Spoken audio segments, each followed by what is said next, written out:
This is Discourse Lab. MAGA in Trump 2.0 is a cultural phenomenon. I'm Anthony Rispo. And I am Clayton Smith. Is this the moment where I let you know that I think your therapist is incompetent or inadequate for you? On this podcast, you'll hear a wide range of perspectives from an ideologically diverse suite of guests. Social psychologists will just seamlessly import leftist ideology. It's quite a radical idea, actually, to say that we're going to deregulate banking and take government out of all of these spheres of life in which it was previously involved. Our goal? To use conversation to analyze ideas, test arguments, and question dogmas. Terrorist speech, extremist speech, disinformation, misinformation, all of these concepts are inherently irreducibly subjective. Now, let's head into the lab. Hello, everyone. Welcome to another episode of Discourse Lab. Thanks for tuning in once again. I am very excited to bring to you today Dr. Rob Henderson, who Anthony and I have both been a fan of for quite some time, so we're super excited to have him on the podcast. Just a quick bio for Rob. Dr. Rob Henderson is a writer, public intellectual, and veteran. After serving in the Air Force, he attended Yale University, where he studied psychology. He then went on to get his PhD in psychology from no less a prestigious university as Cambridge. He is currently a senior fellow at the Manhattan Institute and a contributing editor at City Journal. On top of all of that, Rob is on the board of advisors for the University of Austin, and he publishes a twice-weekly newsletter on Substack, appropriately titled Rob Henderson's Newsletter. Pretty straightforward with that one. And then a little bit more recently, or I guess not super recently, in 2024, Rob published his first book, Troubled, a Memoir of Foster Care, Family, and Social Class, which went on to become a national bestseller and was listed as one of the Economist's best books of the year. So, Rob, I have a small bone to pick with you because every now and again we get a guest that makes my job of doing the intro harder because you have so much that we need to cover because you have done a lot. It's you have such an interesting backstory and your writing is so good. And I'll quit brown nosing you now. Did we miss anything? Is there anything else you want to touch on before we continue? Oh, no. That was enough. It feels like a lot. So we don't need to keep going with that. Don't need to press the issue. Not at all. But it's great to be here, Clay. Great to be here, Anthony. And I appreciate you guys having me on the show. Oh, well, thank you so much. Like I said, we're psyched to have you on. I wanted to start off by, I guess, asking, not in too much detail because I want people to actually read this book, Troubled. But what's your basic bio? Like, where do you come from? We know what you've done in terms of your career, but what's your origin story, so to speak? Oh, yeah.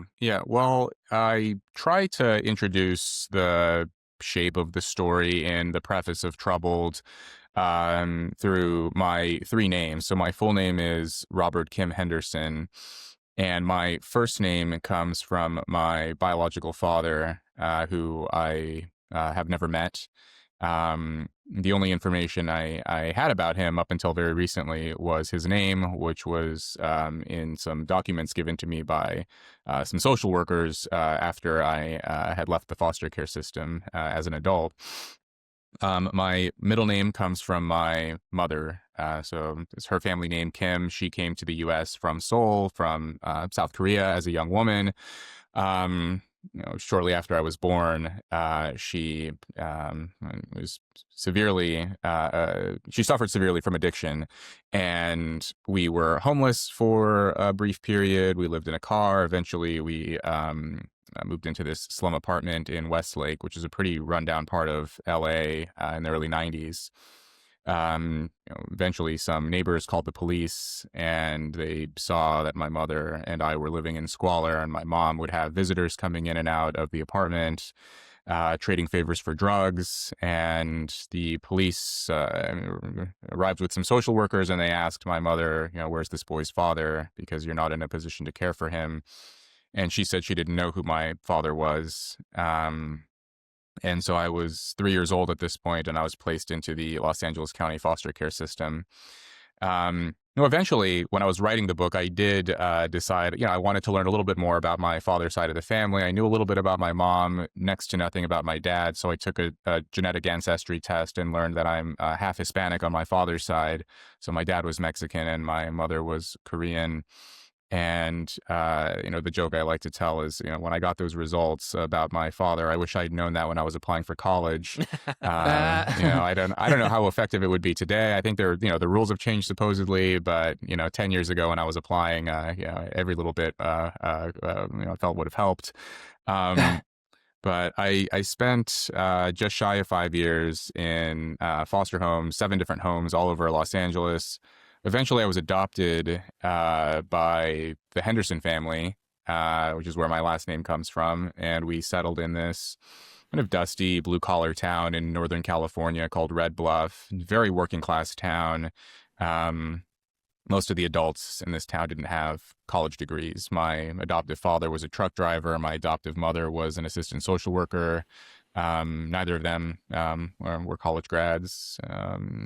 And this was the late 90s. And of course, at the time, I was a little kid, so I didn't have sophisticated thoughts about class and what was happening in so many towns and neighborhoods across the country, and how stratification and fragmentation of family and so many other parts of American life. But my adoptive parents divorced shortly after the adoption. I made friends in this town and noticed that none of my friends I grew up with here were raised by stable, intact families. A lot of friends raised by single moms, a friend raised by a grandmother because his dad was in prison and his mom was a drug addict, another friend raised by a single dad. And this was a very common picture of what families look like in a lot of working class towns now. And so, there's a lot more to this story, but I fled as soon as I could. I was 17, graduated high school with a 2.2 GPA, just kind of barely scraped by, and enlisted and joined the Air Force. And with some, hiccups and some setbacks along the way, eventually went off to Yale on the GI Bill and then got a PhD at Cambridge. And then it was through those experiences in higher education that I started to realize that there are a lot of people who, a lot of them well-meaning and who want to help the kinds of places that I grew up in, but had no understanding of them, no contact with them. And so I decided, I would try to use this book as a way to communicate a lot of these experiences and bring some of my own memories and recollections of what I'd been through and try to bring in some of the research and data as well. And we can talk about luxury beliefs and some of those things as well, but that's kind of my story in a brief summary. Yeah, I will say one of the things that's great about your book, which, I'm not just trying to butter you up because you agreed to come on our podcast. I really mean it. I loved this book is it's not just a memoir that is beautifully written and at times heartbreaking, but it really explains the origin of what you think about and how you think about it. And this, like you said, you kind of tell the story of coming into contact with this whole other world, basically, culturally and psychologically even, at Yale. And so you get this sense of it takes you take the reader through what it's like to be you or someone like you in Red Bluff, California, and then coming into contact with, kids at Yale who probably grew up on the East Coast in like McMansions or something. And so you get this heartbreaking, beautiful story, but you also really, it makes you understand this dynamic that you have then gone on to write about and research and talk about a lot. So it's again, the book is Trouble. It's great. Everyone go read it. We'll have a link in the bio. And we will circle back, I think, to your story in the course of talking about all the things that you write about. But we kind of want to start off with luxury beliefs and then go from there. But before we get there, I do feel compelled to share a kind of small world story with you. I also am an Air Force veteran. And I was stationed at Mildenhall, and I lived with my then girlfriend in Cambridge when I heard you on a podcast. I can't remember which one for the first time. And you spoke about luxury beliefs. And I remember thinking, oh, this is super interesting. Like, I really like this guy. This is such an interesting concept. It seems to explain so much. And so I hope this doesn't sound creepy, but like I looked up what you looked like online. I was like, okay. And then I made a note. I was like, if I ever run into this guy in downtown Cambridge, I'm going to go say hi and say, hey, I loved you on whatever podcast it was. And I never did. And I was like kind of bummed out. I was like, man, I wish I had run into him. Well, I'm probably one of the few people in Cambridge, England, one of the few half Korean, half Mexican guys, walking around there. So probably not hard to spot. Occasionally, I would get recognized. Kind of, by 2021, 2022, when I started doing some podcasts and some more public-facing stuff. Every once in a while, someone would recognize me. And I remember I'd get on the train. I take the train to London or elsewhere, and I would see it was very obvious who's in the American military because of the haircut and the kind of style and the demeanor, and I recognize it still to this day. So, I didn't realize just how close the proximity was, Mildenhall to Cambridge.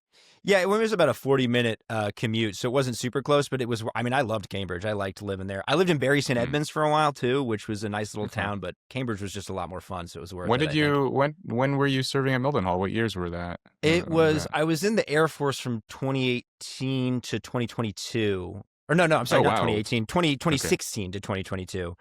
So I would have been at Mildenhall from like 2019 to 2022. Yeah. Yeah, I was there for each one of those years. I lived there. So wow, that is a crazy coincidence. I could tell you, I lived on Huntington Road, like all the way at the end. You could probably picture where that is, right by the Sainsbury's, like right at the end of the road there. Yeah. I know that one. Yeah, I moved I think three times in total. They forced us to live in graduate housing, and I remember being just really saddened by this because in my memory or in my mind rather, when I got to Cambridge, I don't know what I expected, but it was just it was like a prison cell. It was like a 12 by 12 little room. And I'm like, this is Cambridge. It's going to be Hogwarts. It's going to be grand. And there were parts of the university that were amazing and magnificent. Yeah. But then, they stick all the PhD students in these little, small rooms, small accommodation from, I don't know, some of these dwellings must have been built, 80 or 100 years ago, maybe more. And I remember there's always a draft in the room. It was always a little cold. And then, I moved to a small studio flat, and then a larger apartment towards the end. But it's a beautiful place, and I'm glad I spent all that time there. So that's cool that you were there. Yeah, it's fun. I just think it's funny small world, and Cambridge is just a beautiful town, and obviously those rooms are like probably meant for basically like a monk in the 14th century that they stick together, right? Like, some Anglican religious. No, that's probably right. You were meant to do away with earthly comforts and focus on your studies and be more godly, Rob. So it seems like they forced you to do that. It worked, I think, and one more kind of like intro question before we get into the meat of it. I was just curious. I didn't know this before researching, doing a kind of deeper dive on you before, we started recording, but your book, despite numerically, quantitatively achieving enough sales to make it into the bestseller list on the New York Times, didn't get included in the Economist wrote about this. It was, let me get the author right. Oh, I can't see it. I'll have to look that up. We'll include it in the link below. The author of the Economist piece. Is the Economist piece that pointed I don't out. think they usually don't share the author names for the Economist. They don't actually. Yeah. So I don't actually know who ended up writing that piece, but I did speak with someone there as they were preparing that piece because they were concerned with what was happening with the list, the New York Times list. So what do you make of that? I'm just curious. Your book did phenomenally well from what I can understand, and the New York Times just ignores it. Yeah, it's one of the they give the boilerplate response to everyone. So basically, what happened is you have to sell a certain amount of books that opening week to get it on the list, and my book, based on sales numbers, should have debuted at number 3 or number 4 on the list. Like I outperformed, I don't know, the kind of the bottom 12 books on the list. And yet it was not listed, and it was on the USA Today bestseller list, Publishers Weekly, and I think it was like it was in the top 10 for the Apple Audio book list. So my understanding is it's exceedingly rare to make most of the other lists, but not the New York Times list. And so my publisher, Simon & Schuster, and my literary agent, they sent an email to whoever runs the New York Times bestseller list, and they received the kind of boilerplate response that, they told me they often, or regularly get this, where they say this book should have been on the list. Why wasn't it? And then they get the response like, it's kind of the books. It's not based on raw numbers alone, but they have this kind of formula where they count a certain number of books from Amazon, a certain number of books from brick and mortar stores, independent booksellers, and so on. And no one really knows how the list works. It's kind of opaque. It's a mystery. But I tweeted about it and I wrote a piece about it, expressing my confusion and concern, because it's called the bestseller list, but it's not a list of books that sell the best. It's a list of books that sell pretty well, but also there's some editorial curation going on as well. And then, someone from The Economist emailed me, and they independently verified the numbers and said, this book should have debuted at number 3 or number 4. Wow. And then they wrote a whole piece about how there does seem to be evidence of political bias. If you're a progressive author versus a non-progressive author, you sell the same number of books. If you're on the political left, your book is more likely to make it on the list. And even if you're not on the left and your book makes it on the list, it's more likely to drop off the list the following week, even if you sell the same number of books as someone who's on the same political side, or rather the opposite political side who's on the left. So does seem to be some bias. No one really knows, because obviously the New York Times isn't going to say we're a biased organization, or whatever. They're just going to say, well, we have our own little formula and this is how we do things. And, so it was a strange experience. In my case, maybe it ended up helping, because The Economist wrote that piece and kind of amplified the book a little bit through their platform. And also, I was a debut author. I don't really know that much about publishing or how it works. And so I was also happy to see that, I was learning about how the list worked. And then through that article, other people were also, emailing me, and authors were DMing me on Twitter saying that some of them were telling me that they had sold millions of books. I'm talking like 6, 7, 8 million, and their book never made it on the list. And so, it is interesting. We place a lot of importance on that New York Times bestseller list. I liken it to what I've called it pro wrestling for intellectuals. Everyone knows it's kind of make-believe, but we still kind of get caught up. Our emotions, we're invested in it. We still care who wins, who succeeds, who triumphs. Right. It's like, what's the term for it? It's like coastal elite K-fab. Is that the, there's probably, something to that. And I'm not the only one who's had this experience, and I can't really complain. The book did well regardless. But still, it was very unexpected for a lot of different reasons, because, I'd mentioned the political bias issue, but I never really thought of this book as being political. It was endorsed by people on both sides of the political spectrum. I never really talk about liberals or conservatives in the book, or Republicans or Democrats or anything like that. I really tried to focus on the personal experience, some of the class-based commentary. And so it's really hard to say, what exactly held it back there. It's funny because you'd think that they'd have you left coded with your story. I mean, like, looking at the breadth and the scope of your life and all the obstacles and triumphs, like, you'd think that it would resonate with like a more left-leaning audience. But I guess they have you right coded, perhaps. I'm speculating, because the social psychology that you're interested in is very much so what I'm interested in, and it looks at a broader picture of what's happening in terms of the asymmetries and symmetries of effects between the left and the right. So maybe they just think any form of dissent is an obstacle for their brand. Who knows? Yeah, and that could be part of it. I've thought about this. It could be, I spent a good deal of time criticizing higher education. Maybe it was just a little too soon. I think now, especially post October 7th, a lot of people have been a bit more alarmed at what's been happening. The book came out in early 24, and by the time the galleys came out earlier than that, so it may have been an issue of timing. where, I don't know, elite media wasn't ready to, kind of concentrate on what was happening in higher education. The other thing is, maybe the endorsements caused some alarm for them. The book was endorsed by J.D. Vance, people like Jordan Peterson. But it was also endorsed by left-leaning columnists at The Atlantic and elsewhere. So Also, it's hard to say.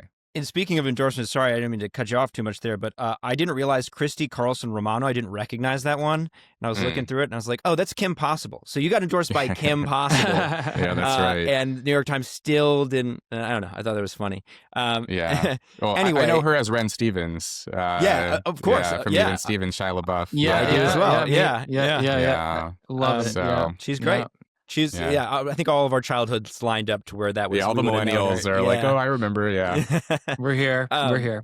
But anyway, let's get into the meat of it, because you are not just someone who wrote this really wonderful memoir. You obviously have a PhD in psychology, and you write about in very, very well about very interesting topics related to your concept of luxury beliefs, sex differences, childhood development, all that good stuff. So, Anthony, I think you wanted to take the first one here, and we want to start off with this, the kind of, it's almost like your signature idea, which is this concept of luxury beliefs, and it took off like wildfire, I think, for very good reason. So, yeah, I mean, I was reading through one of your articles, and I saw a little excerpt where you paraphrase or cite a few scholars and theorists, basically talking about how animals, humans flaunt certain symbols to communicate in specific ways and adopt costly means of expressing themselves in order to obtain distinction from the masses.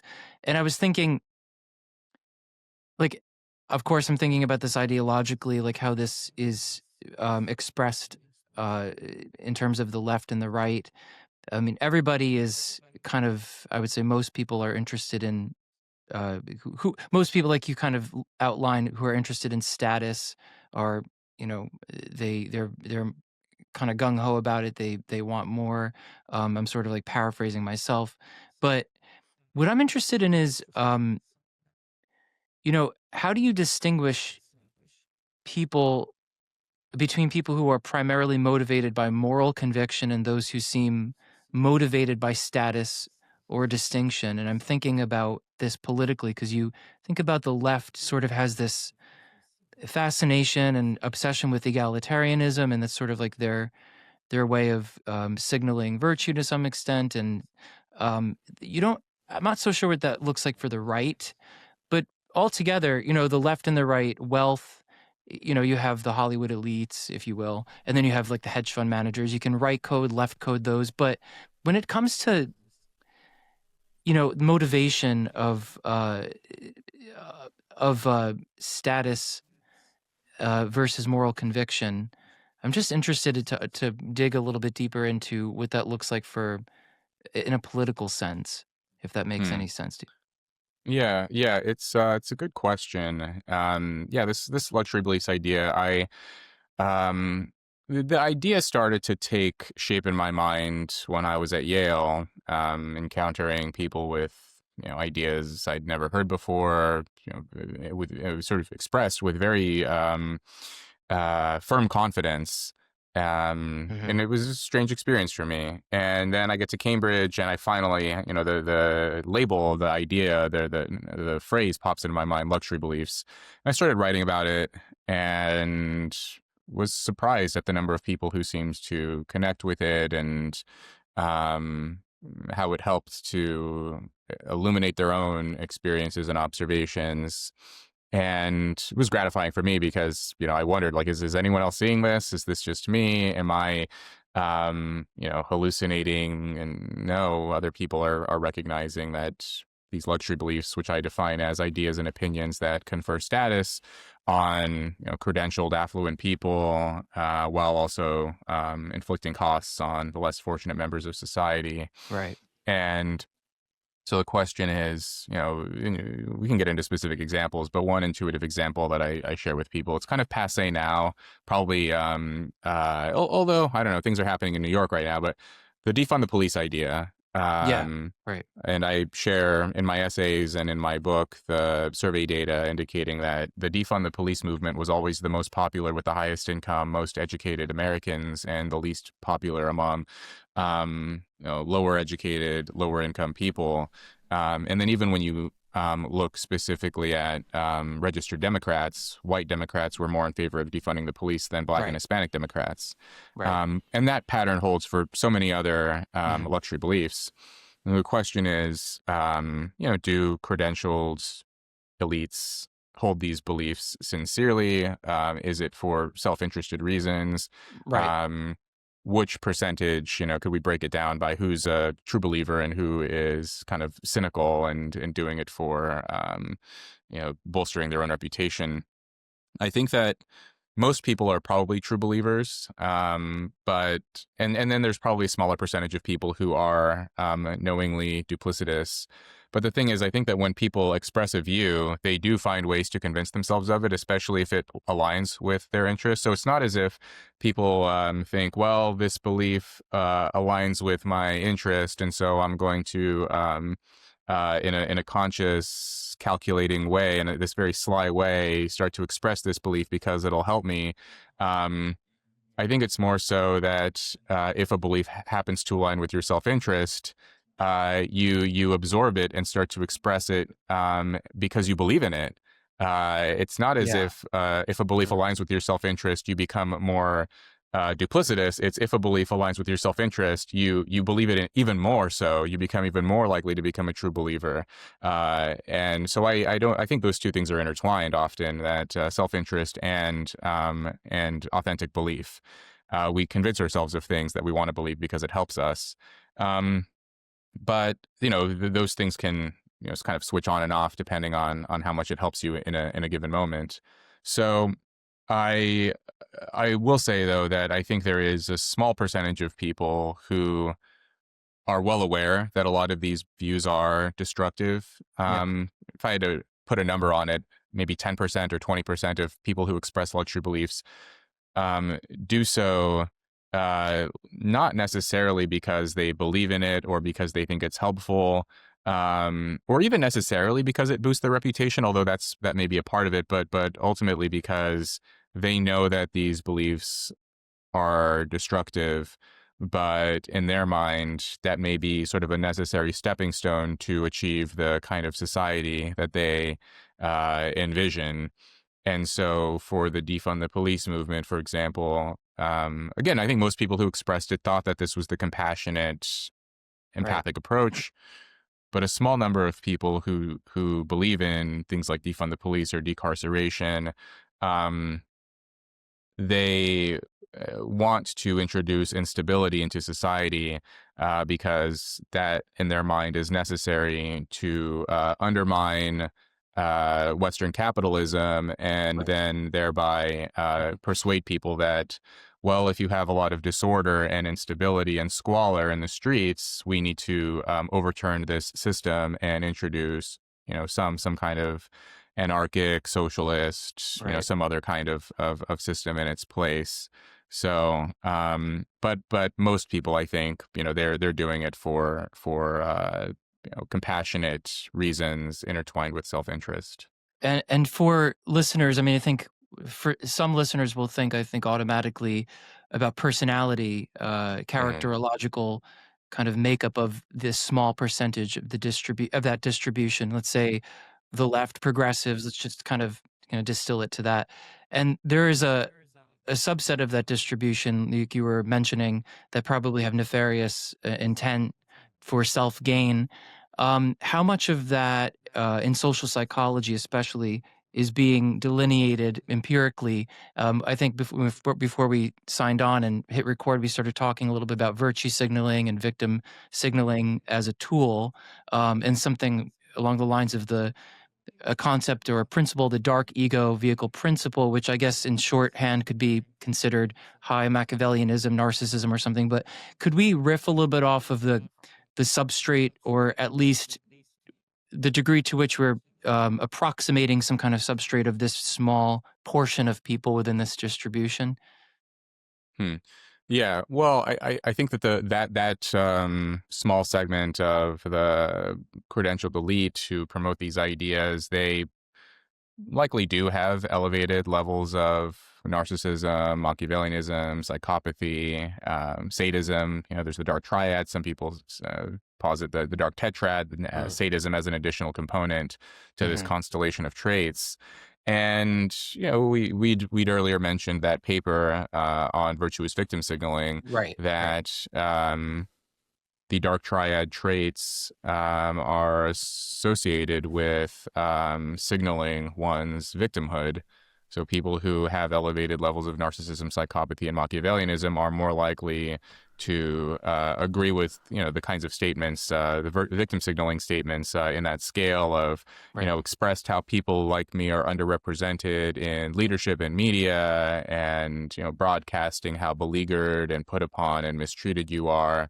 And in that paper, those scholars suggest that, in the modern, Western countries, that we tend to have sympathy for the victim, and Right. it can often be a way to acquire resources or advantages or prestige. And so, I don't necessarily think that the people who are high on dark triad will always try to portray themselves as victims. I think rather they are, at least the more intelligent ones, will pick up on whatever that society will reward.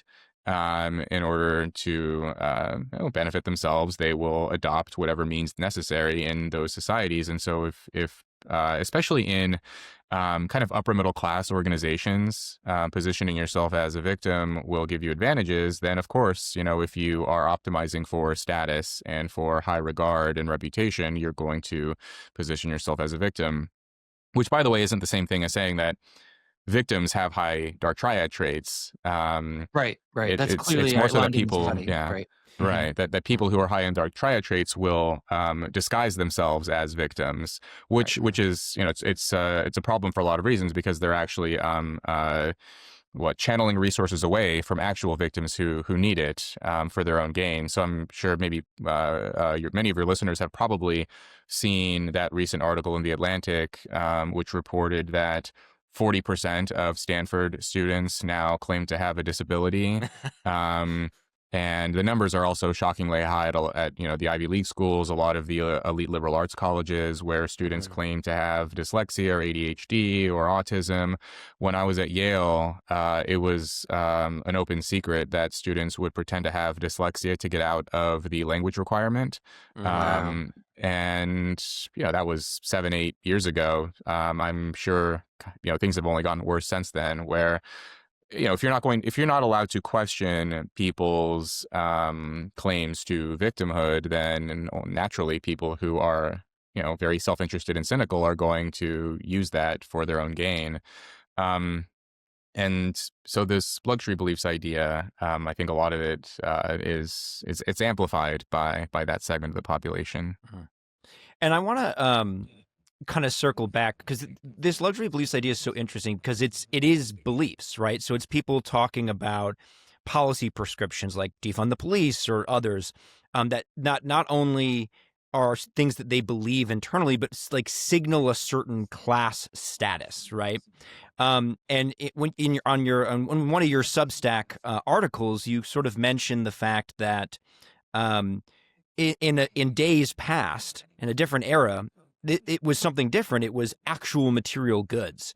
So I'm like wondering, why isn't it that people can signal their membership in a class by wearing like Versace or some, I mean, I don't know. I'm so out of the loop with that kind of stuff, but like, designer clothes and a sports car and a Rolex watch and all that stuff.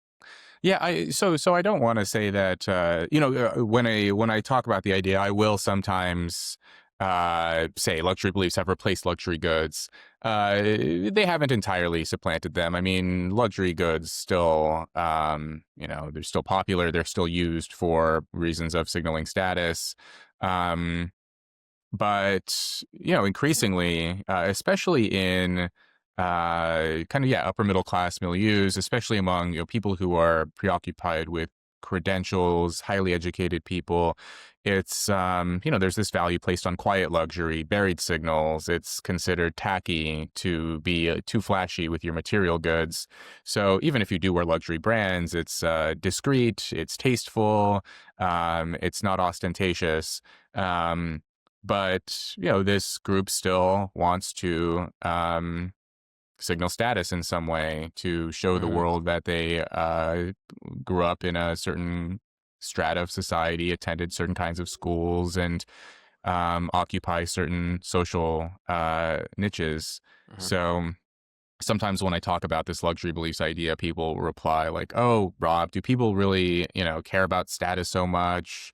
These elites, you're picking on the elites for caring about status, but doesn't everyone care about status?" Or they'll say that, status isn't so important after all. But there have been 2 studies now. This is a replicated finding that the higher you go in terms of socioeconomic status, the higher people report their need for status. So people who score highly, sort of at or near the top of the income distribution, education, occupational prestige, they are more likely to agree with statements like, it would please me to be in a position of power over others. I enjoy when people look at me when I walk into a room. It's important for my peers to listen to me. And this was, this was something that Emil Durkheim, the sociologist, observed when he said, the more one has, the more one wants, and satisfactions received only stimulate instead of filling needs. And so in an era where it's considered vulgar to, wear some, big branded Versace clothing or to pull up on campus in your Maserati, how do you demonstrate that you were a member of the new upper class? You talk about strange ideas, newfangled opinions.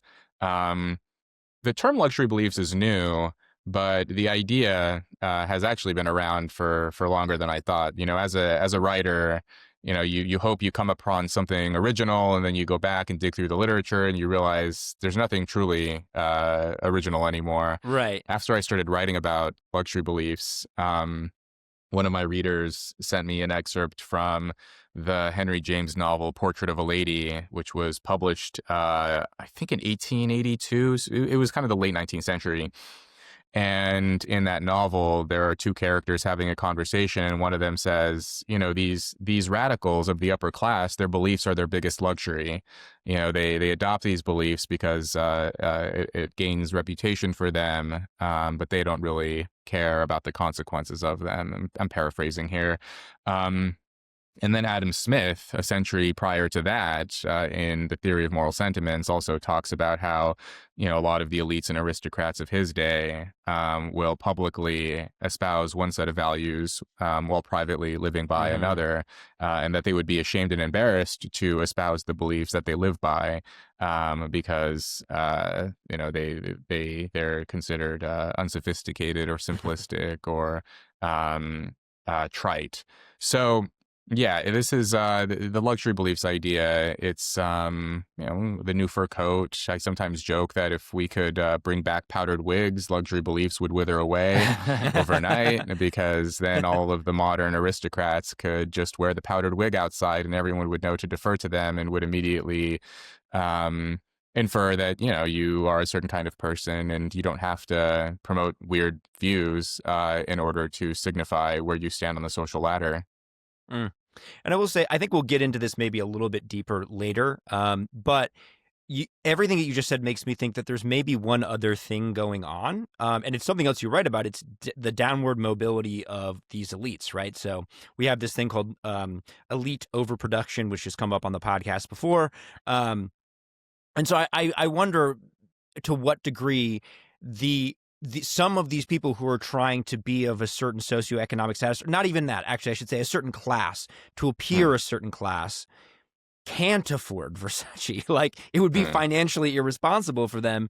So at least I have to imagine some percentage of them, it's just easier to have the right beliefs. And what you kind of alluded to earlier, the right tastes, right? Because it's not just about like, I can't afford Versace. It really would be seen as like gaudy and over the top and in poor taste, because taste, like beliefs, is another kind of intangible way that you signal your class status, right? Mm-hmm. But maybe just because they're all moving downward, they're like, oh, thank God I don't have to buy that powdered wig to show that I'm of a certain milieu, because it would be hard on my wallet.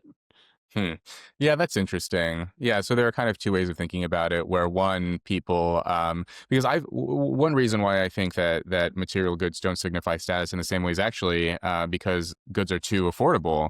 Where everyone has an iPhone now. Anyone can go to like a sort of a discount store and still buy name brand clothing. It's just much harder now to identify by observation alone who's rich and who's poor, because things have become more affordable with time. There are some things like the downwardly mobile issue, like housing, like that's a big one. Maybe the cost of education. There are a few things that seem to be increasingly out of reach in some ways, but in terms of just, visible signaling of status, I think it's actually easier to obtain material goods. But, I see what you're saying, though. If you can't afford material goods, that instead you will express, beliefs that you absorbed through the education system or through the media you consume or the people that you spend a lot of time around. But the downwardly mobile issue, I think it's not so much that they're slipping so far down that they can't afford, like they're living in some kind of a poverty situation. It's more so that a lot of people who, especially if they attend elite universities, they were born at like the 95th or the 98th percentile. And, and with time, like they're going to earn money anyway. But if you're still in your 20s or early 30s and you're still kind of struggling, you might adopt these beliefs in lieu of those goods. And if you're born at the 98th percentile and then you slip down, I don't know, to the 80th percentile, this feels like a serious loss to you. Where I thought about this, that there seems to be kind of two things happening, where people who are downwardly mobile are often become more radical in their politics in a left-leaning direction, whereas people who are upwardly mobile seem to be less extreme and maybe more conservative or right-leaning in their temperament. And, I think one reason for this is, losing status stings a lot. And if you are born and raised in a very nice house, in a nice neighborhood, and, then you have to, take a step down, you go to college, and then you get on the career track, and you have to live in a small apartment, and it could be a decade or more before you can even think of getting a house anything like the one you grew up in. I see this with people I went to college with and grad school with. I visited them at their parents' homes, and I'm just amazed, like, at how nice they are. Like, I'm like learning phrases like, "Wow, you have a living room, but then you also have a den, and then you have a great room, and you have 2 kitchens, and you have 3 cars." And I'm like, I'm amazed at these houses. Nothing like the houses that I grew up around in Red Bluff. But then, they live in a kind of a small apartment in San Francisco or New York or, Seattle or wherever. And yeah, they don't really see a path to getting that same kind of home. And that's gotta hurt. And so they start to think, well, maybe the whole system is broken, even though objectively they're doing better than just about anyone else in society. Subjectively, they feel like they're sliding down the ladder. Whereas for people, I think, in my position who maybe started in pretty difficult circumstances and then you manage to climb your way up, you think there are many flaws that need to be addressed in society, but not to the point where you need to completely flip the game board over and start agitating for some kind of a social revolution. Yeah, it feels a lot better to go from like 50th percentile to like 75th than it does to go from 98th to 95th, right? In a sense, it's like it just like it does seem like it's more about momentum and direction than it is exactly place, right? Right. Yeah, yeah, the direction of things. This is a classic idea from behavioral economics that, Mhm. if you expect to receive $10 and you get $9, you'll be more upset than if you expect to receive $5 and get $6. So Right. even though the first person is objectively better off, those expectations were so high and they weren't met that you are more upset than if your expectations were low and you managed to exceed them. And there is something, Peter Turchin's classic idea of, surplus elites and elite overproduction and elite Mhm. conflict, that, of course, it's harder than ever to get into a lot of these selective universities. And then when you graduate from them, it's harder to get a prestigious career, and then it's harder to get on the housing ladder and to kind of start your life relative to a generation ago. So it seems like you're working harder for fewer rewards when you compare yourself to your parents or to your peers. And that tends to be our reference group. It's not, what is the median American? What's their life like? And look how much better my life is. It's, how are my parents living their lives, my neighbors, my most successful friends. We tend to compare ourselves to people who are, better off than us, that upward social comparison. And upward social comparison is more characteristic, again, of people who are high on the dark triad personality traits. That the higher you are on the dark triad, the more you tend to look upward and experience those sharp pangs of envy when you see people who, you reasonably could have been, in the same position as them. Grew up in simpler neighborhoods, same zip code, same college, but they're doing a little better than you, and that feels unfair as well. So if you're inclined to envy, that can also, I think, fuel radical politics in unforeseen ways. So I want to stick to that point, circle back to some of that, the personality science, but to, I think, maybe if we can together theorize a little bit based on some of the evidence and converge a few points that are interesting, that have evolved over the past few days. And one of them is, well, I guess the general concept I'm looking at right now in my mind is, you have a disaffected, uh, I would say, like, actually, it's funny. We're all millennials, and you mentioned home ownership and all these other things. And Clay, and I don't know if yourself, but I don't own an home. I don't own an own an home. I don't own a home. Clay does. So he's sort of in the very rare category. But who we are looking toward for answers. And it's just interesting to me how you have these populist movements on the left and the right, and how they kind of come to meet each other. This sort of the horseshoe effect. Um, what I'm grappling with is materially, they're both asking very similar questions. They're both feeling the same kind of pain. Um, I said materially, economically, all that kind of stuff. But ideologically, I'm having a hard time grappling with the sort of the centrality of, or the ethos of each side's orientation. Because you have a group of people on the left who adhere, circling back to what I was saying before about, or what we were saying about, there's an over representation of progressives who are advocating for policies and ideas that even the people whom they purport to care about are not advocating for as strongly, like BLM, defunding the police, DEI, stuff like that. And I'm just trying to understand that, kind of wrestling with this. Maybe we could with it together. What is it that attracts this leftist populist movement to these more egalitarian? I'm sure some of it's temperament and just family upbringing, but that's not even a one-to-one. So what do they find so attractive about sort of open borders, for instance, as opposed to kind of reining it in and having a more structured kind of system that would actually end up helping the people they care about? And I think one thing I'll infuse into this like long question as an example that we can riff off is what happened in Minnesota recently with the Somali organization under Tim Walz's watch.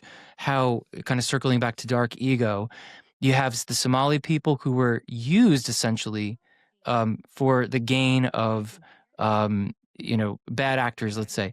What is it about the progressive movement that becomes so attracted to these diffuse, sort of undefined uh, kind of strategies, where the other end of the spectrum, they see it from a more structured purview, but one that actually would end up helping the people that the other side claims to care a lot about. So, Hmm. yeah. Yeah, I mean, there are probably multiple motivations, multiple reasons, none of them mutually exclusive.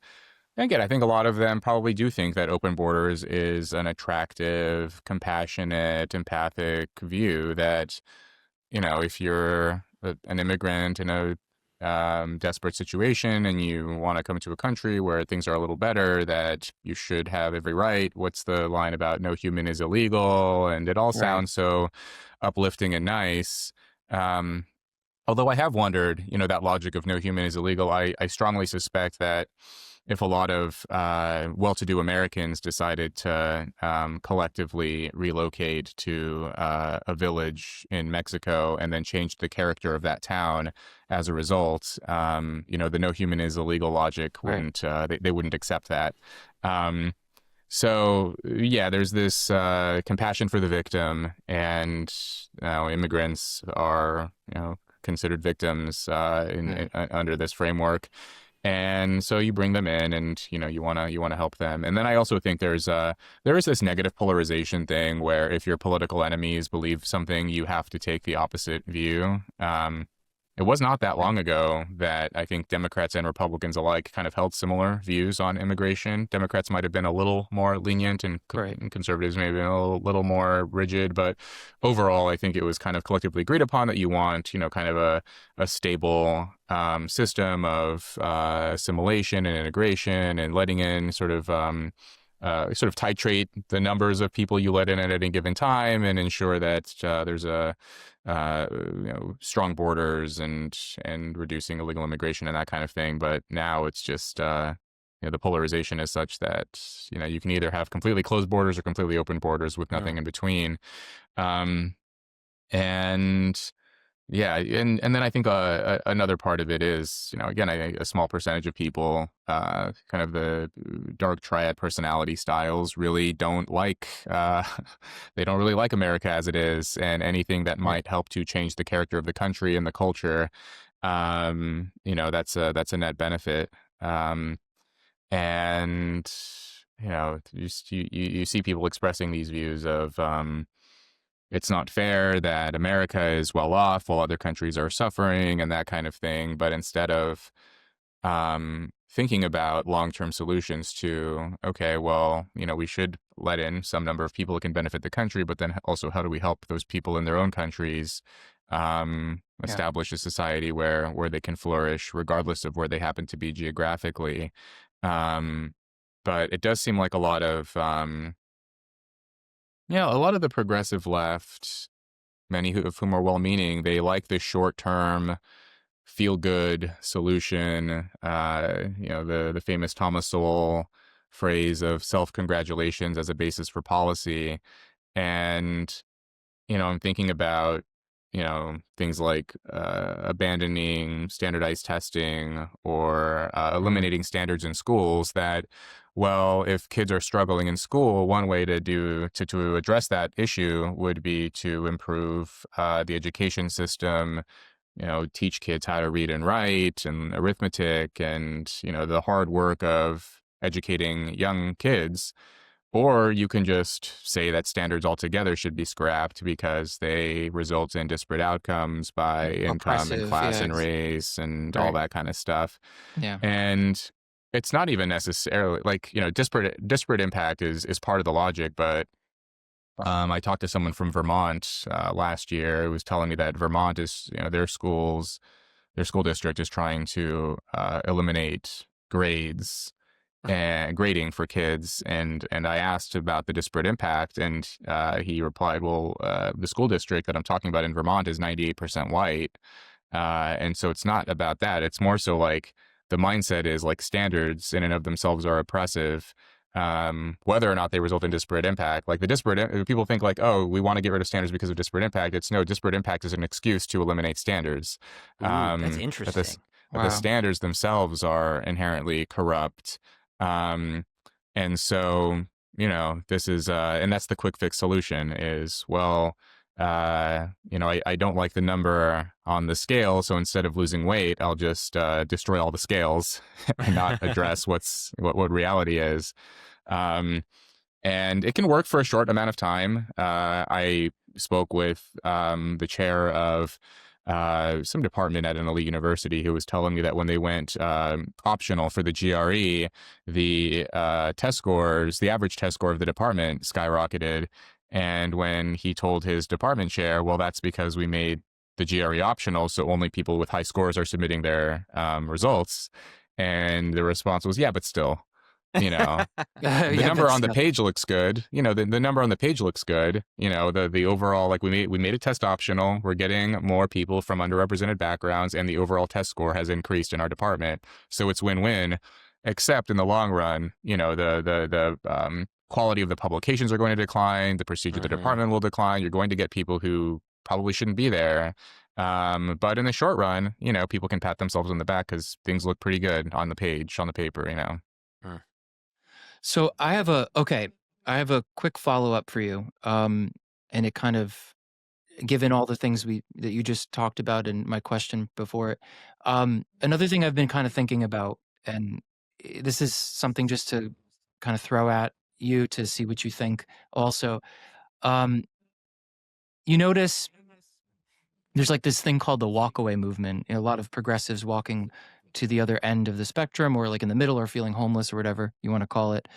I've often thought of this as a function of cognitive dissonance, or just a complete fracture of what one thought they ought to fall into morally, and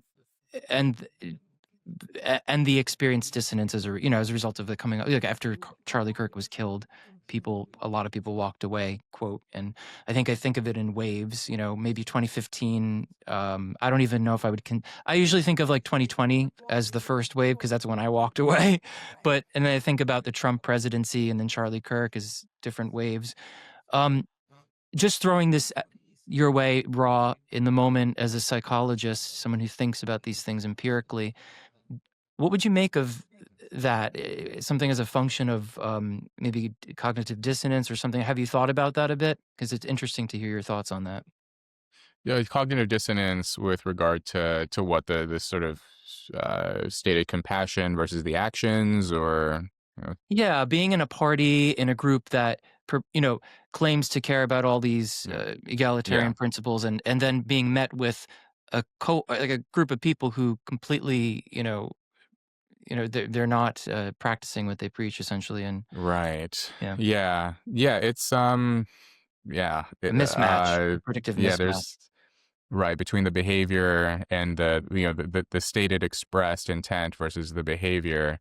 And sometimes I think of liberals and conservatives as sort of opposite on those things, where at least sort of the progressive left, they have policies that sound good, but then the practical outcome is bad, whereas conservatives have policies that sound bad, because they sound selfish or greedy or narrow-minded, but then the practical outcome, is often better. And the prime example of this would be capitalism versus socialism, where one sounds bad, but it actually has good outcomes, and the other one sounds good, but it has bad outcomes. But I can see, the people who walk away or politically homeless, that I think there's only a certain amount of mental discomfort that people can handle if you're an intellectually honest person, which I mean, very few people are. I think a lot of people, they find ways to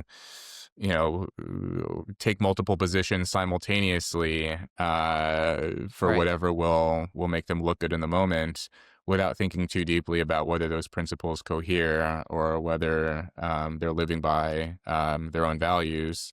So it was hard for me. I mean, I was not overtly political when I got to Yale. I was probably temperamentally like small c conservative, but I didn't have well thought out, sophisticated political views. But then when I saw, a lot of the campus protests, I'm sure a lot of your listeners have, remember the Halloween costume controversy at Yale, Oh, and yes, yes. yeah, and so much else that happened in the 2010s with all the campus controversies. My thought was, well, whatever that is, I'm like the opposite of whatever that is. Yeah, I mean, that's how yeah, I felt like, too. That's how I I mean, felt. I could, Yeah. yeah. For everyone listening, like if you haven't read Rob's book yet, when you do, you'll realize, yeah, you're the polar opposite of the typical Yales. I mean, you were getting into fights, doing drugs, doing crazy stuff. I mean, you were doing things that those kids, I feel like, would just like, they would freeze up. They wouldn't be able to handle it. And so it makes sense that you just your disposition, your natural disposition would be so much different than someone who like grew up in a house with a great room and a family room and a den. And you know what I mean? Like, Yeah. I mean, one of my favorite activities was, just walking through. So for the listeners maybe who don't know, like New Haven, outside of the Yale bubble of the university, it's a very kind of rundown, blue collar kind of town. A lot of homelessness, addiction, poverty. And I lived in downtown New Haven, and once in a while I'd hang out with some students off campus, and I could see them just like very skittish because they weren't used to being in an environment like that, of being That's accosted by something. panhandlers or just sort of witnessing that kind of squalor. It's very different from where they how they grew up, and then their solutions were often just totally misguided. And it was just hard to take a lot of it seriously because, a lot of them would be on campus and claim that they would feel unsafe because, maybe a Republican was coming to speak on campus and therefore they felt unsafe. But, I would think, well, go sleep on the New Haven Green then if you feel unsafe on campus. Go hang out with, all the fentanyl users off campus. Yeah.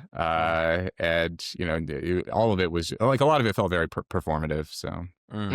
Yeah, I'm a big believer. This is a small tangent, but something I'm an evangelist for is like every person should backpack and go out into the woods. I'm going to write a Substack about this shortly, but like I think that's a great antidote to this sort of bubble. Being in a bubble is like go spend a week in the woods. Like I mean, literally within 12 yards of a wild grizzly bear. Yeah, And I it's remember like, you showed me that. That was hilarious. I think I did show this. Like, Yes, you did, I don't yeah. mean to be crude, but literally, I had my manhood out. I was going to the bathroom. I was like at the edge of a clearing, and this bear came up, and I was like, well, I literally was caught with my pants down. Like, and so I don't care where you're from. That will like affect your view of the world, or like, seeing bear cub tracks, or it's raining like crazy.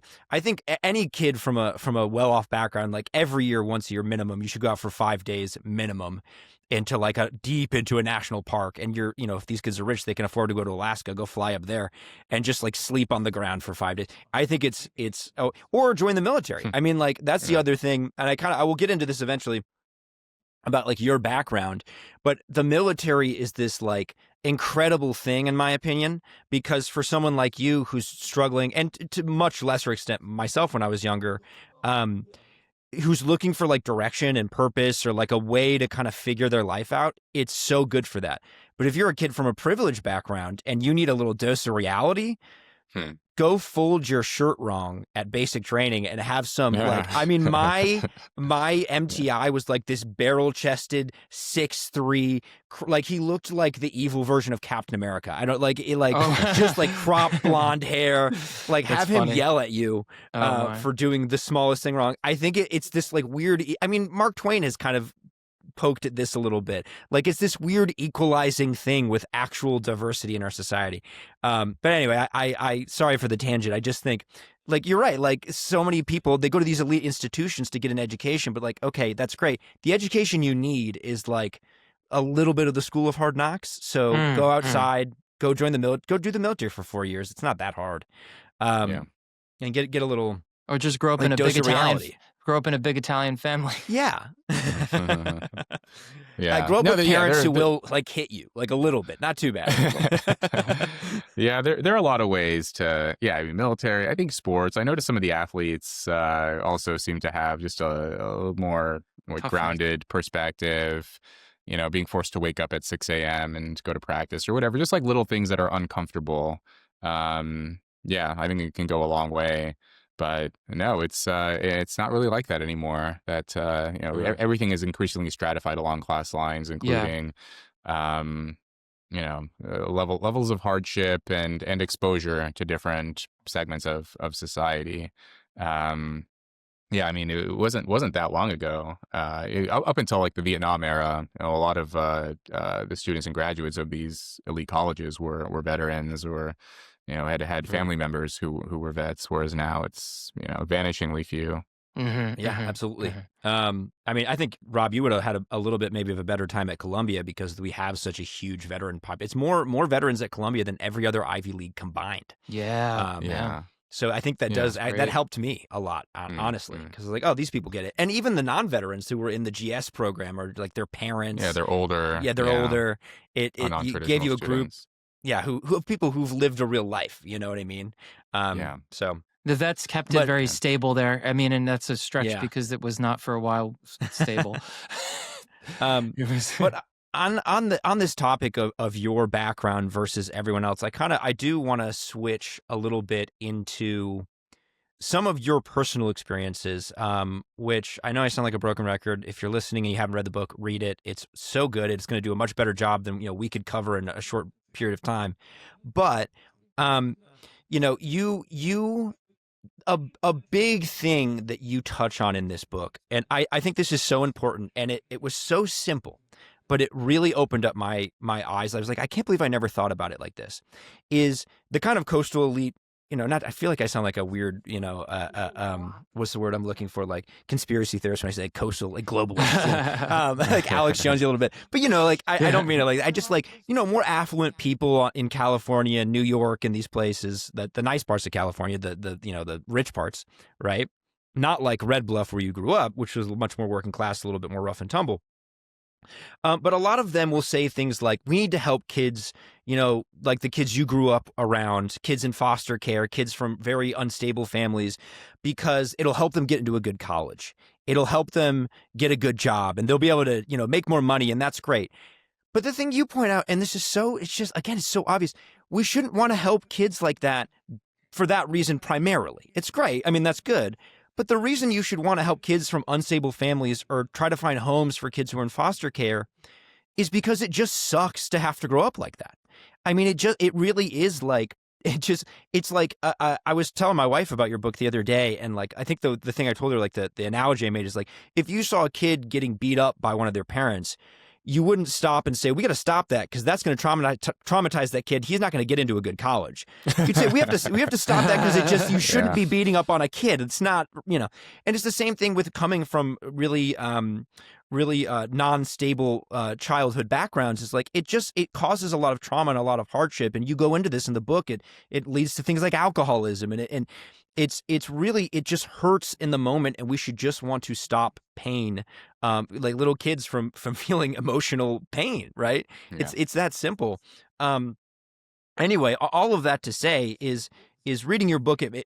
Again, it's someone who hadn't thought about it very much. The tumultuousness and the difficulties you faced as a foster kid in the foster care system was so striking. Before you even get to the events where, you get adopted and there's all kinds of things happen with your family situation there.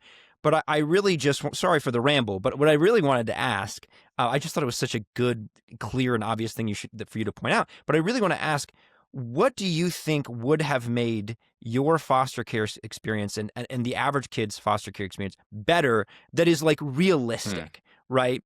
That's something that we could do in terms of promoting a policy, or that maybe even individuals can do that can help kids just for the sake of helping kids that were in your situation. Yeah. I don't offer, a ton in the way of solutions toward the end of the book. I offer a couple of comments on this, but it's, the system is so unwieldy, the number of kids in the system, it shows no sign of decreasing. A number of adults who want to be foster parents. Even the ones who, because I know people who've been foster parents temporarily, but it hurts from their perspective too, because you take a kid in, you grow attached to them, you give them a warm, comfortable, safe home for 6 months or a year or whatever it happens to be, and then they move on to the next home or they return to their family of origin, and you never really see or hear from them again. And that's also very difficult for people to do. So, I suggest that foster care, ultimately we want to get to a place where there are fewer kids who enter the system in the first Of place course. by promoting, healthy, stable families for kids. Whether that's financial assistance, but also promoting values as well.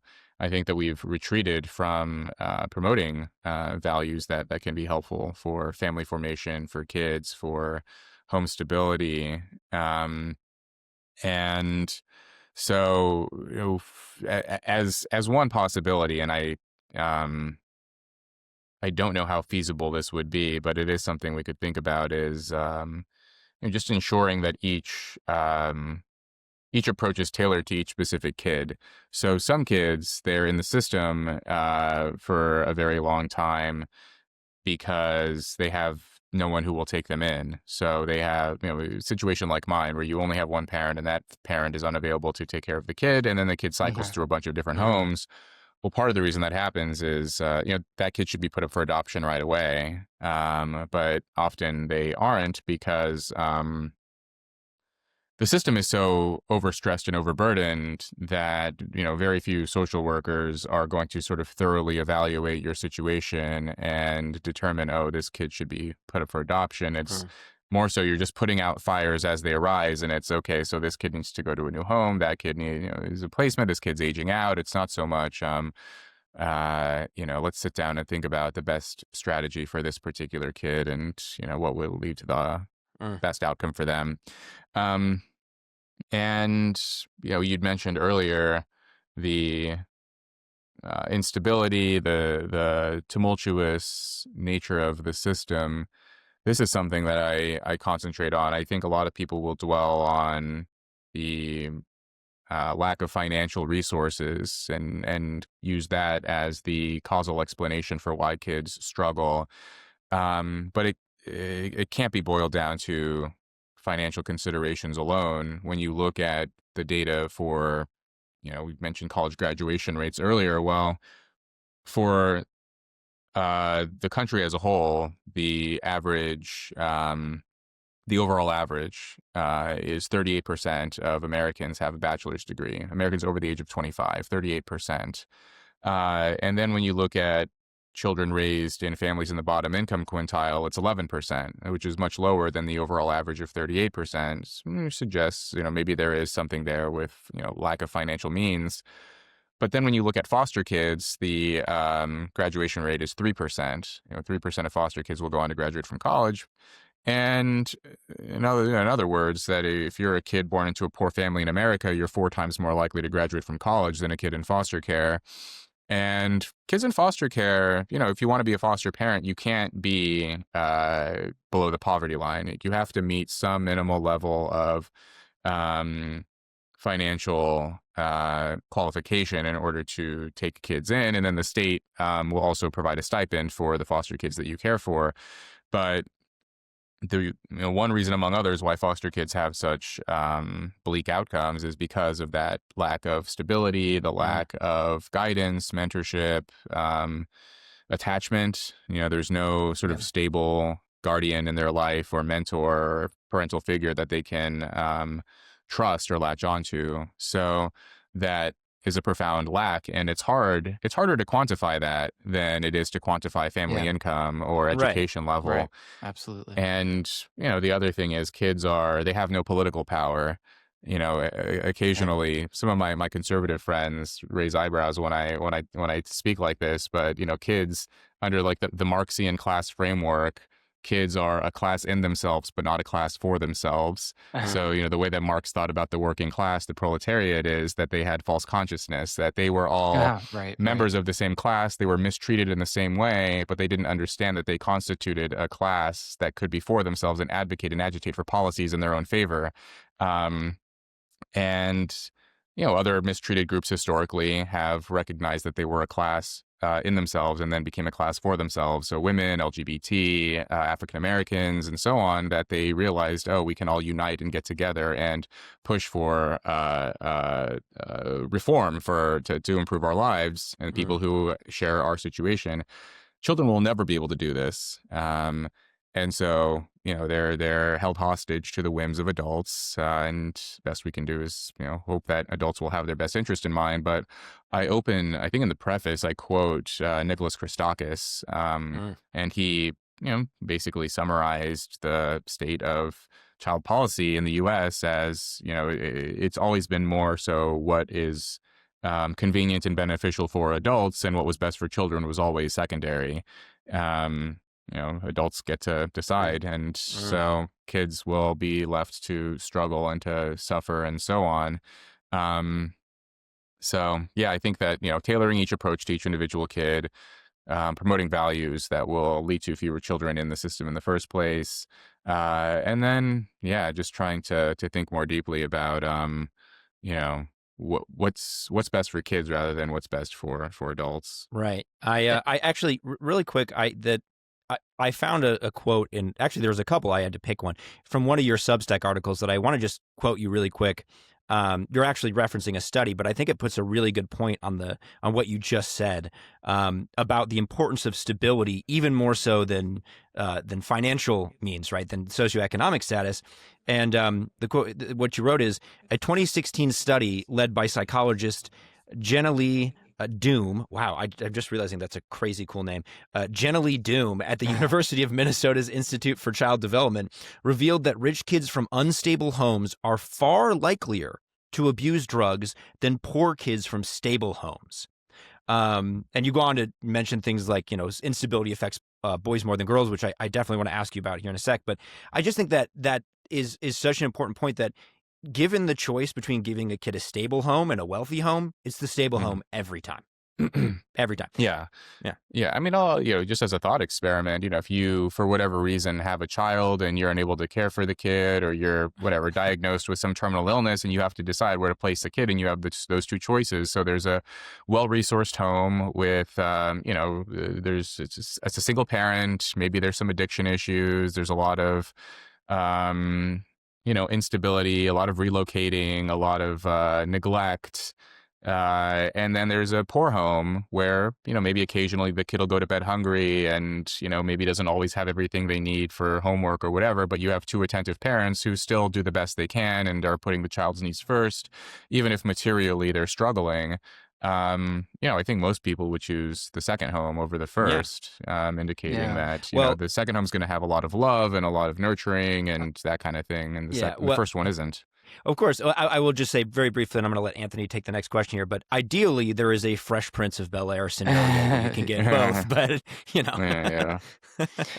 I want to lean on something actually relative to this. This is about, it was a rather endearing part of the book. I won't give away too much, but there's so much happening and so many surprises that, you faced, that eventually it seems like you had to kind of blunt. It was like this blunt experience of like, I have to kind of hold back a bit. But there was this moment when your mother came out to you. And on this topic of, would a child, quote, benefits from the most, or the stability, on this topic of stability, child, creating stability around the child, I would love for you to speak to, especially the people out there listening who might be inclined to think that, the traditional household is the optimal, maybe the father and mother, is the optimal depiction of what stability means. Especially now, we have a surge of people who are becoming more, young people especially, becoming more sort of affiliated with that mindset, the traditional Christian mindset, let's just say, putting family forward. And on one end of this, of the argument, that's really good. We want structure and stability, like we're kind of saying here. But on the other end of it, I'm hearing a lot of people sort of denigrating the same-sex household experience and sort of basically saying by default, this is this is a negative effect. This will be a negative effect on the child's development, and it's just interesting because we're living in this weird quagmire where yes, we want this stability, but who defines? Of course, there are definitions, empirically, what we've just been through some of them of what kind of stability looks like. But how would you speak to the people, especially having lived through it yourself, who just can't get on? I don't expect people to buy into it per se, but what would you say to people who just cannot get on board with the same-sex family dynamic? I was raised for a brief period of my upbringing by two women, my mother and her partner Shelley. So they were together from, I was 9 when they got together, and then let's see, how old was I when they? Well, must have been trying to. There was a lot that happened, but essentially from 9 to about 16-ish. But there were some things that happened in between. And that was, generally a pretty bright part of my upbringing. Yeah. And I find it hard to say anything negative about it. When you have two attentive parents. Right. Now the other thing is though, like they were concerned with, I was kind of a mischievous kid. I'd get into trouble, go on misadventures with my friends, and they both had this kind of instinct that I should probably have some kind of a father figure. But my situation was so unique in that I had never known my biological father, and then my adoptive father cut off his relationship with me. And so I just was not, I was not in a position to experience that again, to have a father figure and then lose him again. So I just resisted it. But I do think that instinct was right, of, okay, well, if you have a boy and there are two women and, they can shower him with all the love and nurturing and care, but still, it is helpful to have some kind of a male role model, especially as the kid gets older and starts to have, questions about identity and, adolescence and puberty and girls and, all that kind of stuff. It's just, going to be easier for the kid to listen to and relate to an older male versus an older female. And same thing for a girl, too. If a girl's raised by two loving male parents, but as she gets older, she may want an older woman to consult about her experiences and maturation and so on. So, I see some of the arguments about surrogacy and IVF, and it does strike me that there probably is some kind of a difference between a same-sex couple adopting a kid that was born into extreme misfortune versus intentionally creating a kid with the express intent of separating the kid from his or her birth parents to be raised by different adults that are unrelated to the kid.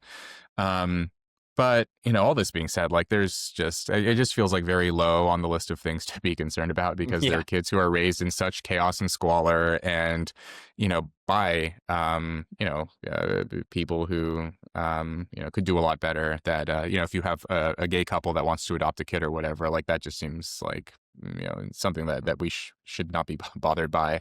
Yeah. So. Even if, and this is a big if, it's not as ideal as a heterosexual parentage or couple raising a kid, it still is a huge step up from being raised in it's foster always care, compared to what, right? Yeah, like exactly. if it's compared to whatever right. your ideal of whatever a family looks like, or is it compared to what I grew up with, having two women who were good parents to me for a time versus everything I'd gone through up until that point. That's it's always compared to the realistic alternative, not compared to utopia. Right. Yeah. Right. I think that's a great point. I mean, people, this is a problem I think we see with people on the left sometimes, speaking of like dispositions, is they compare the current situation to a utopian ideal and then say like, how could it be this way, without realizing like we actually have a lot to lose. Things could be a lot better. So, but anyway, I digress. I really actually wanted to touch on, like I think I mentioned earlier, on this difference in sex. You actually write a lot about sex differences in a really interesting way, which we won't be able to dive into super deeply But so I recommend people follow and subscribe to your Substack. But one specific thing that I think is really interesting and really relevant to what we're talking about now is the difference in resiliency between men and women. And without getting specific, I'll say I know some people in my life, several people who I'm really close with, who grew up in pretty rough childhoods. And there is actually a sister and a brother to compare. And I think to a woman, the sisters are doing much better than their brothers. Much, much better. And so we talk about, you read about this too, right? Like, we see men as like tough and aggressive and stronger, and like that's true-ish to an extent. Like men are physically stronger, they're more athletic, they can be more aggressive and more mean and all that stuff, but they're also far more susceptible to your to the kind of upbringing that you had, to that like kind of derailing their whole life. I mean, and good examples of this are found in your book with you compared to your friends. I mean, you are the odd man out. So I think my question is, it's a two-parter. One, why is it, as far as you understand it, that boys are so much more susceptible to having their lives derailed by rough childhoods? And then I think a more personal question I'd love for you to get to is, what do you think, in your own words, about your trajectory? Like, what was the intervention in your personal trajectory that helped you sort of get out of a bad path? And then eventually get a PhD from Cambridge, which is mildly impressive, by the way. Well, I can take that second question because it's I've thought about it a lot, and I thought about it when I was writing Troubled. But up until I enlisted, it was some form of luck, maybe a little bit of the oversight that I had from my mom and Shelley while they were raising me. Although I moved out when I was 16 for reasons I explain in the book, but. Up until that point, it was really about joining the military. Like that was where my life really diverged from those of my friends, because I left the town that we grew up in. I got out of that environment and all the temptations and all of the bad choices that I could have made, whereas my friends all stayed. Really in the town I grew up in, the two ways to get out after high school, where you go to college or you join the military. I was not in a position to go to college, both kind of emotionally, academically, financially. So I joined the military, and that jettisoned me out of wherever I was and put me in a completely new environment where there are all these rules and rigid structure and everything. And that was exactly what I needed during those years, my teens and early 20s. That was the kind of guidance, ideally, that a kid has even younger than that. It sort of presented me with the boundaries and rules and mentorship and everything else that, if you're fortunate, you receive earlier in your childhood. And this is a consistent finding. You'd mentioned your friends and comparing them to their sisters. Well, I thought about this as well, where I had 5 close friends growing up in high school. And of the 6 of us, none of us were raised by an intact family structure. But, the girls in that town were raised in the same kind of environments, and many of them did go on to college. They did go on to be relatively successful, far less likely to become addicted or incarcerated or kind of slipping down into a life of living with, living in their step parents' garage and working part-time at a local gas station and getting into video games and sports gambling and no aspirations to improve their lives. Like almost everyone I know, they know one guy like that, kind of a guy in his late 20s or early 30s who's just kind of rudderless and has zero interest in improving his life in any way. Maybe moved out for a little bit, ended up moving back in with his parents, and just kind of wasting the days away. Whereas I know very few people who are familiar with like a woman, the equivalent woman of late 20s, early 30s, who are just kind of whiling the days away on frivolous activities and, no greater ambitions for themselves. And yeah, this is an interesting finding in the developmental psychology research, that boys are more susceptible to environmental inputs, both positive and negative, that in it's really interesting. So if you look at, I mean, by now almost everyone is familiar with the fact that there are more women than men in college. Mhm. Um, but if you break this down by socioeconomic status, the gender gap in terms of matriculating into college, it's much smaller at the top. So, in other words, boys and girls from rich families, the gender gap in terms of likelihood of going to college is very small. Boys are almost as likely as girls in rich families to go on to college. But then as you go down, the gap widens dramatically, where girls from poor families are far more likely to go to college than boys from poor families. There are probably a lot of reasons for this, but I think one is, like as you mentioned, boys are, we have the stereotype of boys as being, tough and hardy and resilient, but actually boys need more guidance. They need more structure. They need more in the way of, shepherding them through the different developmental stages of their life. There's a very fascinating book called Manhood in the Making by the anthropologist David Gilmour, and I've written about some of his work in my Substack and elsewhere. I did a piece in the Boston Globe summarizing the book, and Gilmour surveys a lot of different pre-industrial small-scale societies, pre-literate societies, and finds that consistently these societies have developed these rituals to turn boys into men, and that the contrary to widespread assumption, especially in Western societies, boys are not naturally ambitious and power hungry and domineering and tyrannical. When he collected these data from these different societies, a lot of the older males said that like the default position of a young boy is apathy, self-indulgence, laziness, just kind of inert and unmotivated, and that they require all of these rituals and all of this prodding and coercion to turn the boy into a man, because if you just leave them to their own devices, they're just gonna do as little as possible, burn as few calories as possible, and not accomplish anything. And I think weirdly in the West, we got sort of memed into this belief that men are naturally domineering and power hungry, and that we need to get them to trim their sails a little bit and step aside. And now we're seeing the consequences of this, of boys are just kind of withdrawing altogether from education, from employment, from dating, from everything. And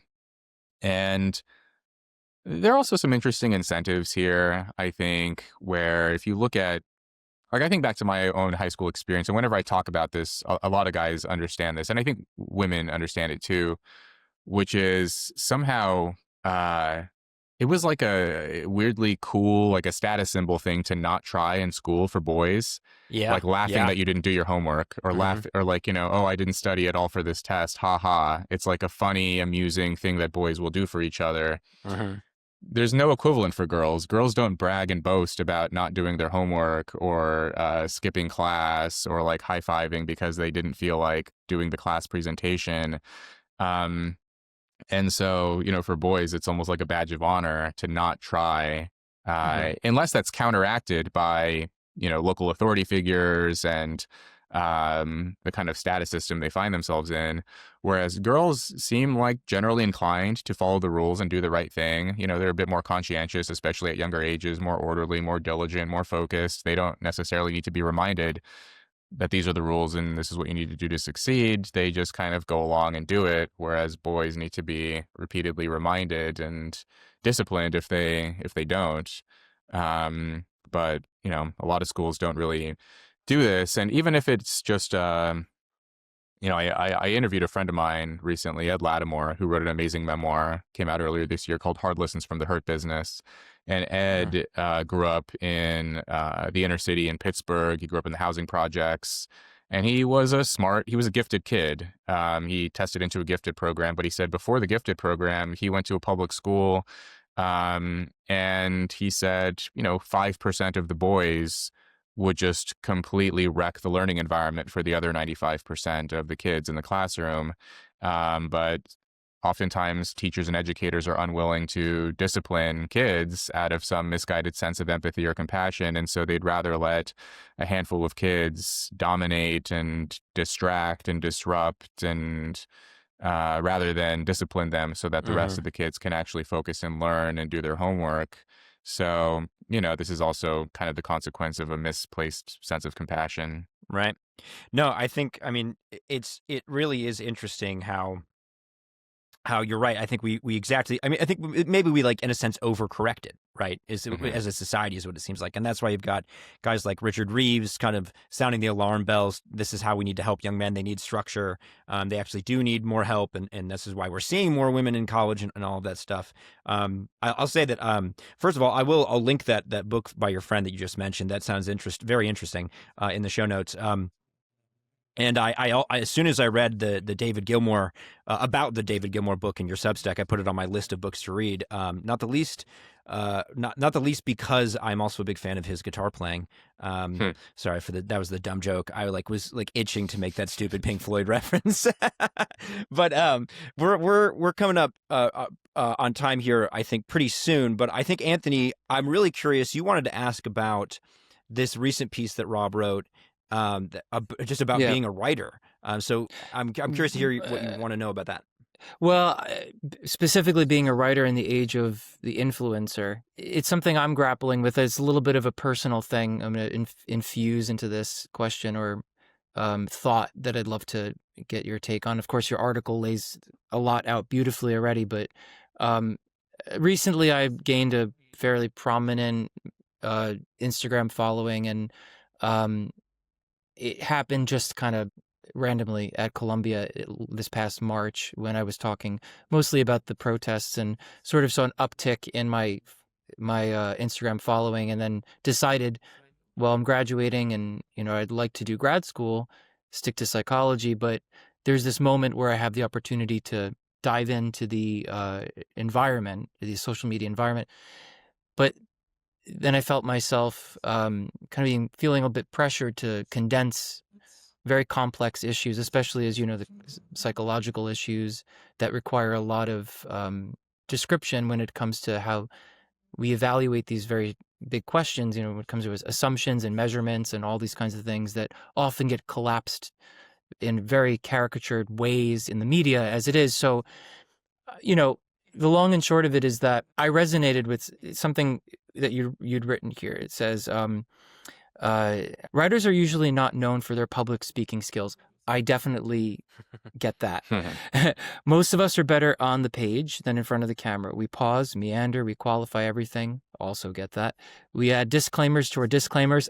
Also get that, if you couldn't tell. This is fine if all you want to do is write. Now, I have thought of myself as a writer more so than a public speaker. That's getting a little better. But it couldn't have felt truer, the words that you laid out on in that article. So it's a twofold question. How, for someone like myself and yourself, but you have more of an you've got more leverage when it comes to being an academic scholar with your PhD, and you've dipped into many podcasts at this point of high profile people. So, but when it comes to getting into this scene as someone who's serious about psychological science, about methodology, condensing down to 2 minutes and 30 seconds in an Instagram reel has felt very suffocating for me. So I'm not sure there's a clear question there. It's just, I'd like for you to maybe outline for the audience, or even for me to some degree, what this looks like in the future for information, science information, for public education and science. And the last thing I'll add, and then I'll zip it, is there was a meta-analysis I haven't read yet, but it was just published. It was about sort of brain rot and how these shorts, these Instagram reels and YouTube shorts, how there was a huge effect apparent. I mean, I haven't, again, read through the methodology and all that, but it's a meta-analysis showing a pretty big effect on harmful effects on long-term, on working memory, I think it was, or something like that. People consuming these shorts and these Instagram reels.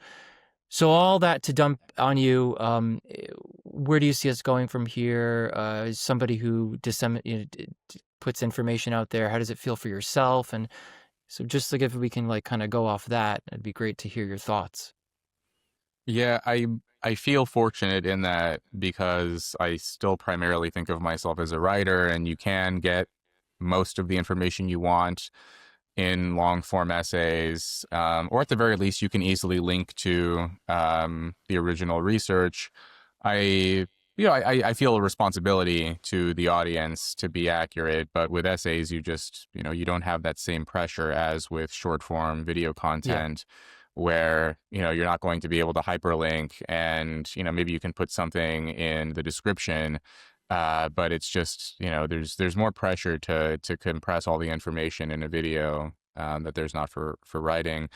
But that is the media landscape that we're in now, where you have to, it depends on what your aims are. But if you want to make a living as a podcaster, content creator, writer, if that's what you want to do for a living, you have to be everywhere, and you have Yeah. to create content across multiple different platforms. You have to Right. repurpose your writing for video, repurpose the video Yeah. into writing, and everything you Right. do has to be sort of chopped up in different ways. So if I give a public talk, I'll repost the transcript on Substack. If I write an essay on Substack, I'll repurpose it for a talk. Or if I do a podcast, I have a social media guy who helps me to make reels and clips and all that kind of stuff. So yeah, it's I'm a little ambivalent about it. I'm not fully at ease with how things are going, but on the other hand, if you don't put your information out there, it's not as if people are going to not consume content anyway. So one way to think about it is, well, they could either watch your video or they could watch someone else's, and Right. there's no guarantee that the alternative for them is going to be something more edifying or educational or informative. It's better, I think, for people to get their information from someone who has some grounding in the actual research versus, some influencer who's just spouting their opinion in a very confident way, even if it has no grounding in reality. So if I write an essay and then I do a podcast about, I don't know, evolutionary psychology, it's better for people to watch the clips of that discussion than some, I don't know, red pill influencer who's spouting off that with no awareness of what they're actually talking about. So yeah, this is just the reality that we live in now. And I think one way to, I mean, it depends, what you'd like to do in terms of your career, but to not be quite like be accurate, be as accurate and precise as you can, but also you know move forward. It's better to act than to not act. Don't hold yourself back too much. I had a lot of doubts and fears and concerns when I started writing, and I wondered, am I possibly putting every qualifier and disclaimer and all the research and everything, or just got to do it, write it, do the thing, put it out there, and just stick to the work. And for people who want to know more, they can ask. There's ways to comment, to email, to get more information, and so it's always there. There's always avenues. I have just a quick follow up for you. I get a few messages on my Instagram about the state of psychology from people who are studying it, wondering if a PhD is even something they should pursue. And that question has been raised in my mind also. And you mentioned like it depends on what you want to do. For me, it's really interesting and important to articulate to the general public how, especially social psychology, generates its theories and its priors and how it measures the ideas that it comes up with, the various domains of social psychology, and to disentangle and disambiguate the many, like take microaggressions for instance, like come talking about invalid science and how it's measured and how people buy into it just because it's an easy concept to it kind of somebody's validating of their own biases. And I think the idea, I can't remember the name of this effect. It's an Italian name, but it starts with a B. But there's this the kind of work it takes to kind of to teach people or to tell people the truth is disproportionately much larger than it is to give them bullshit, essentially. So people can wrap some theory up in kind of crap, and but in order to disentangle that, it just takes so much more work. So that's kind of grueling to look at. But I guess what I would like to do is to articulate to the general public how these things come into fruition. But that is sort of like a reverse engineering kind of approach. So I guess for people listening, and I know that people, like I said, who follow my work are interested in this kind of question. Some people, at least, the private messages I get, I'm sort of on the path toward a higher degree. It could be a master's or a PhD, but I often think at 30, going into 36 years old, does it make sense to even, is it necessary to earn a PhD at this point, or is rigorously following methodology and articulating that with honesty, intellectual humility you mentioned before, just as important or just as good, or will that serve just as well? Yeah, well, so I mean, obviously, if you want to be a professor, you gotta, there's not really a choice. Yeah, scrap that part. Okay. Yeah, notwithstanding what that. Yeah. What I tell people for, should I get a PhD or not? My response is always, well, especially for people who want to get into academia, to just say, like, the competition is so fierce and the likelihood is so low that if you love the field, you love your discipline, and you are comfortable with studying it for 5+ years to the exclusion of everything else, the opportunity cost, and you know that at the end you probably won't get an academic job, but you love the field so much that it doesn't bother you to know that, then you should get a PhD. But if you do it with the intent of becoming a professor, that's you're setting yourself up for disappointment. Like, I know people who are extremely qualified and they're struggling on the academic job market. But if you want the PhD for the love of the discipline, you want to spend 5 years just writing and thinking and earning like a minimum wage stipend as a grad student, then yeah, go for it. There are some ancillary benefits. I mean, it's hard to quantify. There's probably some non-trivial increase in terms of, like, legitimacy, for example. Mm-hmm. Like, if you have a PhD in a field and you're opining on that field, people are more likely to listen to you. But I think even that might be changing over time, where if you are articulate and well-read and the literature, regardless of whatever your educational credentials are, you can build the following, you can do the thing, you can, gain some kind of an online presence regardless of your educational pedigree. So, Right. Yeah, just we're thinking about, where you see your career going, what you'd like to do. I don't actually know if my PhD was necessary. There was a time where I thought about dropping out.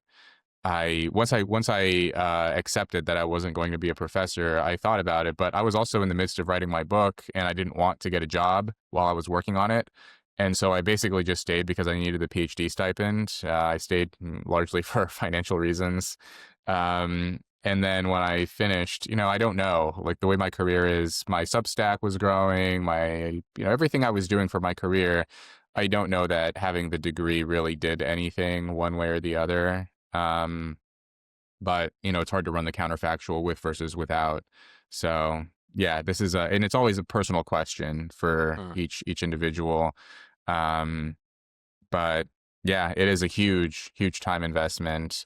If I could go back, sometimes I think about it. If I could go back, I may have done a master's instead. Because it is just the amount of years you spend working on this thing. It's a long time, and you could spend those years doing other things too. Yeah. But the thing you're discounting, Rob, is that what you don't get in financial capital, you get in, like, cultural capital, right? Because now you have a PhD, and you got to stay in a really nice accommodations, from what I hear. Right. You got to, like, cosplay as a 14th century monk. That's what I'm saying, man. That's the dream. Yeah. If you're gonna go to Yeah. England, do it right, Yeah. Yeah. I mean, and that's the thing though, like those few years, like I did enjoy it, like being able to read, like making that my main, like, just learning how to think, how to read, how to write, like really getting into the minutia of different research methods and the state of the art in the field and everything. Like I wouldn't trade it for anything, at least as of this moment. Like I said, sometimes I think back and wonder like how like what other alternative paths I could have taken. But I'm grateful for those years that I spent doing that. But on the other hand, I know people who do that and they're not enrolled in a formal degree program either. Like they're financially independent in some way, or they've managed to set their careers up to where they have a lot of time to think and to read and to write. And so you don't necessarily have to go through the sort of formal academic program anymore. Yeah, and it's also like there's a lot of minutia and annoying parts to being a PhD student as well. I'm not a big fan of like all the bureaucracy and the paperwork and the weird like. I remember being at Cambridge and like I think once a year it was either basically they asked you like for demographic reasons like gender, race, ethnicity, sexual orientation. And I'm like, why do I have to tell them every year what my sexual orientation is? Right. Why It's is not this changed. important for them to know, like, who their students are having sex with? Like, that was just a weird thing that, like, Well, all that don't kind you of, like, know, weird stuff, the wokeness. The English are Yeah. famously prude, and so they want to make sure you're not having too much and that it's like kept at a maximum, The English prudishness, I will say, I don't know if you noticed this, the English prudishness is very real in my experience. I lived there for like 3 years, so a little less than you. Well, what's but, going like, on behind closed doors? Come on. Yeah, they're doing some weird stuff when no one's looking. I'm sure it's like the repression is causing. I'm just joking. I'm kidding. The England's great. I had a great time there. They're lovely people. And I had a good time. And I was simultaneously working on my book and my Substack and everything else. But part of the reason I was able to do that was because I wasn't going to be an academic. So I deprioritized cranking out publications and instead focused my writing on other efforts. And I knew other PhD students too. There was one guy I knew who built a crazy popular TikTok while he was in grad school, and you can use that time however you want. So you get a lot of for PhD specifically, you get a lot of flexibility in how you use your time. But again, you're getting paid very little, so there's trade-offs to everything. Yeah, no, I've heard the PhD lifestyle is quite luxurious. So I appreciate it, Rob. The insight that you gave, that was very helpful for me, actually. Yeah. Okay. Well, so you're gonna do it, Anthony? No, no. I don't think at this point. I think what you said. I mean, for me, it's about the methodology and understanding the assumptions, like how people craft their hypotheses and measure, all the different types of validity. I mean, I think that's a missing link in university, in undergrad at least. I mean, we're not told. The veil is not lifted on the sort of the trick of research dissemination and how really it's catering to a much larger enterprise. You got to get through your grant money and all that stuff. So that's the kind of stuff I think would be interesting to talk about. But I digress anyway. But thank you nonetheless. I think there's honestly a lot more we could talk about because as it's I've made abundantly clear, we think you're very interesting and we like your writing, and we could go on for a while, but we are over time, and I don't want to be too greedy with your time because you've been very generous. So I think we'll call it, if that's all right. Is there anything else? Is there anything you want to say, Rob? Anywhere you want to point anyone? I mean, we're going to include links to your Substack and your book and all that great stuff in the show notes. Is anything else you want to bring up before we hit pause or stop? No, this has been a really fun conversation. And again, I appreciate you guys having me on and asking such thoughtful questions. Awesome. Well, we definitely appreciate Yeah, it was great having you on, man, and we'll let you get back to it. And thanks again for listening, everyone. We'll catch you in the next one. Merry Christmas. This will be the last episode of the year. We ended it with a good one, I think. Yes. All right. Later.